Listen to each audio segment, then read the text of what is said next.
ሰላም እንዴት ናችሁ? ዛሬ ለልጄ የማዘጋጀውን የበርገር ስጋ ፍሪጅ እንዴት እንደማስገባ ነው ማሳያችሁ። የተፈጨ ስጋ፣ ሽንኩርት፣ ካሮት፣ ብሮኮሊ፣ የአበባ ጎመን ነው የተጠቀምኩት። ከዛ ይቺ የተፈጨች እርጥብ ቅመም ናት። ነጭ ሽንኩርት፣ የጥብስ ቅጠል፣ ፐርስሊና የድንብላል ቅጠል፣ ትንሽ ዘይት፣ ትንሽ ጨው ተደርጎ የተፈጨ ነው። ቪዲዮውን ወደኋላ ተመልሳችሁ ማየት ትችላላችሁ። ቁንዶ በርበሬ፣ ጨው፣ ዘይት፣ አንድ እንቁላል ነው የጨመርኩት።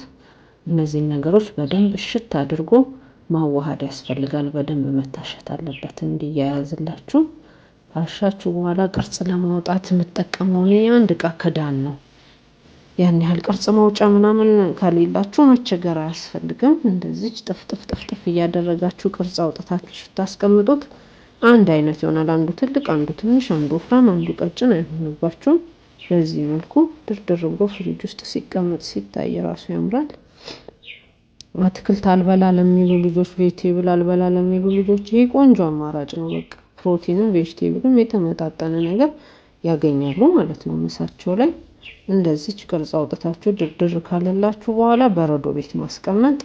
ጠዋት በርገር የምትሰሩ ከሆነ እንደማታ ማውጣት። ዳቦዬንም ቤት ነው የጋገርኳት። ችብሱም የስኳር ድንች ችብስ ነው ዛሬ የሰራሁላት፣ በስኳር ድንች ነው።